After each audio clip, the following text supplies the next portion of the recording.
Trabajar en 2 empleos al mismo tiempo nunca es divertido. Hay jornadas largas, no se duerme lo suficiente y hay muchas otras cosas para las que la gente normalmente no se apunta voluntariamente.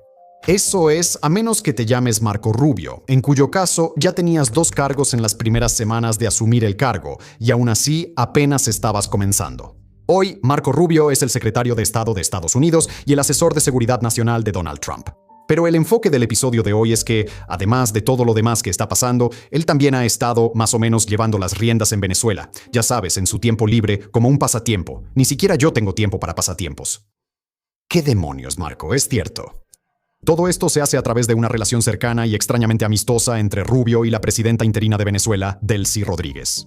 Ambos han empezado a intercambiar selfies, felicitaciones de cumpleaños y notas de voz de 15 minutos en WhatsApp, lo cual es una situación realmente extraña, considerando cuánto tiempo Rubio ha impulsado a la oposición venezolana para derrocar al régimen que Rodríguez ha apoyado durante años. Pero después de 6 meses del reinado de facto de Rubio sobre Caracas, ¿dónde deja esto realmente al país en términos que importan para los venezolanos? Atorados en la fase 2.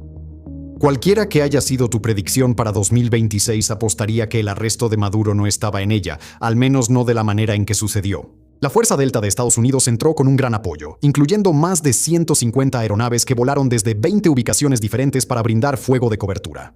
En más o menos una hora, el líder venezolano de larga data, Nicolás Maduro, ya iba rumbo a Nueva York, y no precisamente viajaba en primera clase, ¿verdad?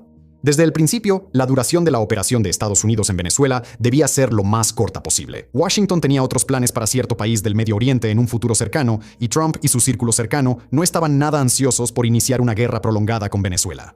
Eso requería inherentemente que encontraran a alguien dentro de la administración con quien trabajar, para así evitar cualquier operación de cambio de régimen a gran escala. Y con el vicepresidente de Nicolás Maduro, Washington básicamente dio con la persona ideal.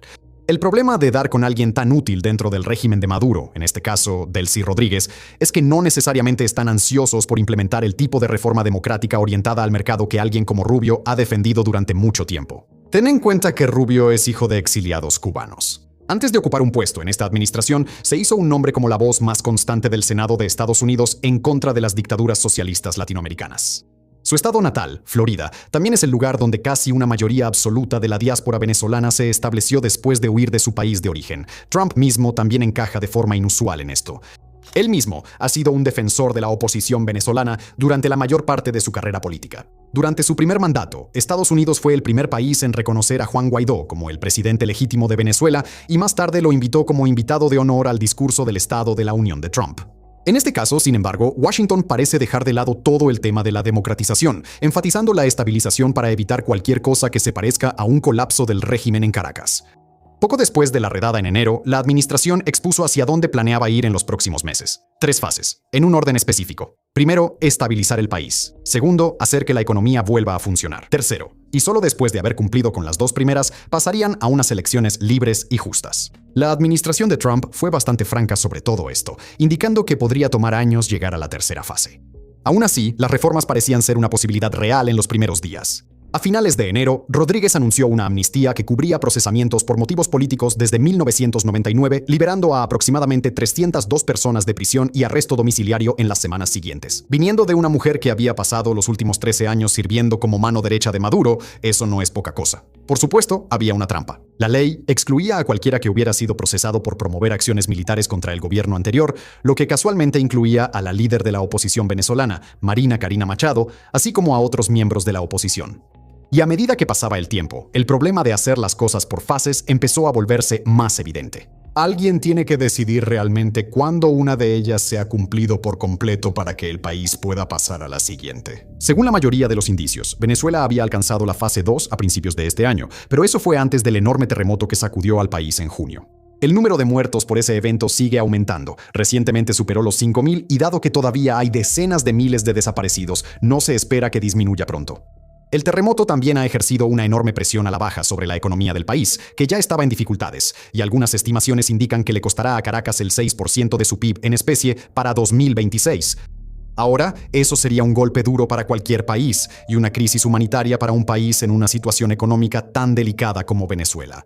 Pero de nuevo, dado que reactivar la economía es algo que necesariamente debe hacerse antes de pasar a un sistema más democrático, el terremoto representa un retroceso especialmente grande. Dicho todo esto, sin embargo, Washington también tendría dificultades para retrasar la transición indefinidamente. No es ningún secreto que Rubio está buscando la nominación presidencial del Partido Republicano para 2028 y va a depender en parte de la participación de la comunidad latina republicana, que desde hace mucho tiempo ha estado abogando por un cambio genuino en Centroamérica y Sudamérica. Puede que no necesite ir él mismo a Caracas con Machado para asegurar su apoyo, pero una situación en la que Rodríguez no solo siga en el poder, sino que además parezca ser el mejor amigo de Rubio, va a ser difícil de vender. Ahora, antes de entrar en esa relación tan cercana entre Rubio y Delcy, queremos hablarte de nuestro sitio para suscriptores, fronts.co, donde podemos poner todo nuestro contenido que no publicamos en el canal principal. Publicamos al menos 2 videos, junto con artículos escritos por expertos, cada semana sobre temas que van desde cómo se verá el ejército de Rusia después de la guerra en Ucrania, hasta cómo los drones están transformando el conflicto en el Sahel y mucho más. Una suscripción cuesta solo $5 al mes o 50 al año y realmente nos ayuda a mantenernos independientes. Eso es fronts.co. Y ahora, de vuelta con su excelencia el dios emperador Rubio. Virrey Rubio. Desde que se formó la segunda administración de Trump y Marco Rubio empezó a heredar un cargo tras otro, han abundado los chistes y memes sobre cómo va acumulando un número cada vez mayor de puestos cada vez más ridículos. Trump, quien no es ajeno a la cultura de los memes, se dio cuenta y supuestamente le dijo a Rubio que debería ir a Caracas, instalarse ahí y simplemente encargarse él mismo del lugar. Pero si hay que creerle a un informe reciente del New York Times, Rubio en realidad no tiene que mudarse para obtener el mismo resultado. Eso es porque básicamente ha estado dirigiendo el país en lo que el Times describió como un papel similar al de un virrey desde enero. En el artículo, Tyler Pager y Anatoly Kermanayev hablaron con más de una docena de funcionarios de ambos gobiernos que tenían historias absolutamente increíbles que contar. Rodríguez ha desarrollado el hábito de consultar con Estados Unidos antes de hacer casi cualquier cosa. Cuando Bret Baier de Fox News se acercó a su administración para solicitar una entrevista, supuestamente ella respondió que quería consultar la idea primero con Trump. Luego fue Rubio quien anunció públicamente que Rodríguez viajaría a la India para una visita diplomática, antes de que su propio gobierno hubiera hecho público el viaje. Cuando se trata de política exterior, no es ningún secreto que Washington y Caracas no han estado precisamente de acuerdo. Venezuela había sido aliada de Irán durante mucho tiempo, así que cuando Estados Unidos lanzó la Operación Furia Épica el 28 de febrero Caracas, de alguna manera tuvo que decir algo sobre lo que estaba ocurriendo. El ministro de Relaciones Exteriores de Venezuela, Iván Gil, emitió un comunicado bastante moderado, criticando la operación y el asesinato del líder supremo de la República Islámica, Ali Jamenei. En cuestión de horas, Washington le comunicó a Rodríguez que debía eliminar la publicación y le advirtió que no volviera a apoyar públicamente a los adversarios de Washington. La publicación fue eliminada poco después. Sin embargo, esta influencia afecta más que solo las relaciones públicas. Según los informes, Delcy ha estado gestionando nombramientos de altos cargos a través de Rubio, quien también ha asumido un papel destacado al animarla a expulsar del poder a los compinches más cercanos de Maduro. Parece que en gran medida ha cumplido, como con el ministro de Defensa Vladimir Padrino López, o mejor dicho, exministro de Defensa. También está el elefante en la habitación, que en Venezuela siempre toma la forma del petróleo. Tras la redada de enero, Estados Unidos básicamente tomó el control de los ingresos del país provenientes de la venta de petróleo. Debido a la infraestructura actual de sanciones, esos fondos primero pasaron por el Departamento del Tesoro de Estados Unidos antes de ser devueltos a Caracas en cuotas. Esos pagos están condicionados por los términos que Rubio y su equipo establecen, básicamente dictando en qué se puede gastar el dinero y quién puede hacerlo. Sin embargo, de manera más general, la situación del petróleo ha sido la señal más clara de que Venezuela se ha estado estabilizando. La producción venezolana superó el 1.000.000 de barriles diarios en abril por primera vez en más de 7 años. Sin embargo, más revelador que la producción total es a dónde realmente se está dirigiendo este producto. Tan recientemente como en noviembre pasado, alrededor del 80% se destinaba a China. En menos de un mes después de la redada, Estados Unidos pasó al primer lugar como el mayor destino individual del crudo venezolano. Washington también es ahora un socio genuino en materia de seguridad, lo cual sin duda representa un cambio drástico respecto a tiempos pasados. El 9 de junio, una operación conjunta entre Estados Unidos y Venezuela. Sí, escuchaste bien. Una operación militar conjunta entre Estados Unidos y Venezuela bombardeó una casa en una zona rural del estado Bolívar, matando a uno de los fundadores del Tren de Aragua. Recuerda, a Maduro lo acusó el Washington Post de trabajar junto a la banda durante años, orquestando una entrada masiva de drogas y migración hacia el interior de Estados Unidos. Así que esto sí fue un giro impresionante. Si sumas todo eso, tienes una situación que le ha dado a Washington más o menos todo lo que podría pedir, lo que empieza a explicar por qué la cuestión de la democratización pudo haber quedado de lado. El candidato de nadie. A pesar de todo lo que la oposición venezolana ha tenido que soportar, la mujer en el centro del gobierno venezolano podría estar en una posición aún peor. A 6 meses de su mandato como presidenta interina, sería difícil encontrar a alguien en Venezuela que se forme con entusiasmo y diga, sí, denle a Delcy 4 años más. La oposición la mira con horror ante la posibilidad de que Washington los esté dejando de lado por una especie de híbrido extraño entre un remanente del madurismo y una marioneta de Washington. Lo que queda del movimiento chavista la ve simplemente como una traidora. Y esto no es solo una interpretación nuestra. Una encuesta de CSI esta primavera mostró que Rodríguez tenía un 73% de desaprobación con los venezolanos básicamente sin saber quién está gobernando el país. El 43% dijo Delcy, otro 43% dijo Trump, pero lo realmente interesante es cómo han respondido a los diferentes cambios a lo largo del año. En enero, más del 90% le dijo a los encuestadores que estaban agradecidos con Trump por arrestar a Maduro en primer lugar.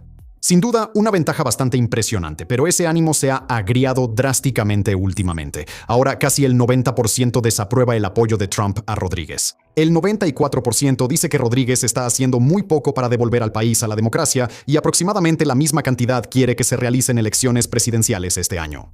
A pesar del lento progreso, Marco Rubio es, de manera algo graciosa, el político más popular en las encuestas venezolanas y tanto él como Trump superan a Rodríguez. En resumen, ella está en una posición difícil, incluso antes de considerar la parte en la que, si comete un error demasiado grave, Washington estará más que feliz de llevársela en otro vuelo de cortesía. Vuelo a Nueva York y no irá de vacaciones. Después de todo, según se informa, el Departamento de Justicia estaba elaborando un perfil similar sobre ella al que sirvió de base para el arresto de Maduro.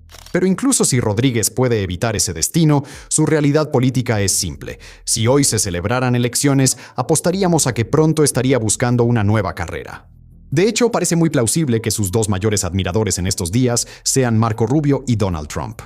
Y ahí es donde las cosas empiezan a ponerse realmente incómodas, tanto para el gobierno interino en Caracas como para el propio Washington. Para Rodríguez, una verdadera transición a la democracia básicamente garantiza el fin de su carrera política, y ella lo sabe. Por lo tanto, podemos esperar que ella no tenga ninguna prisa por convocar nuevas elecciones en el corto plazo, incluso si está dispuesta a aceptar las expectativas de Washington en casi todo lo demás. La democratización es, fundamentalmente, una amenaza para su permanencia en el poder, y eso suponiendo que Washington realmente presione el tema, pero no es seguro que lo hagan. Es realmente difícil imaginar a un líder venezolano que sea más cooperativo que la actual presidenta interina. María Machado ha sido durante mucho tiempo una defensora de lazos más estrechos con Washington y sin duda estaría en una liga diferente comparada con alguien como Maduro, pero también hay diferencias reales entre ella y el presidente de Estados Unidos. Esto se debe en gran parte a la cercanía que tanto Trump como Rubio han desarrollado con Rodríguez, así como a la rapidez con la que Machado quiere alejar al país del sistema chavista. Si fuera por ella, esa transición habría ocurrido hace años, así que no le encanta precisamente este enfoque de ser paciente, y las diferencias son más que solo retórica. Después de que ocurrió el terremoto, Machado decidió que necesitaba regresar a Caracas para ayudar con la crisis. Fletó un jet, solo para que diera la vuelta a mitad del vuelo. Lo que parece haber pasado es que las autoridades en la isla holandesa a la que se dirigía, justo frente a la costa de Venezuela, inicialmente creyeron que Estados Unidos respaldaba su regreso, solo para ser informados de que no era así. Luego revocaron su permiso para aterrizar, obligando al avión a regresar, en una acción que, según se informa, dejó atónitos a Machado y a sus asistentes. Aún así, el manual de reforma democrática no está completamente muerto, a pesar de este despliegue extremadamente lento. Rubio ha estado insinuando que se está avanzando hacia la fase 3, incluso el mes pasado, cuando dijo que Venezuela iba a necesitar un nuevo consejo electoral antes de poder realizar una votación. Es un punto razonable, dadas las denuncias generalizadas sobre cómo se llevó a cabo la votación nacional la última vez, y parece que Venezuela podría terminar teniendo un nuevo héroe después de todo. El 18 de junio, cierto expolítico venezolano que ha pasado casi una década fuera del país regresó a Caracas.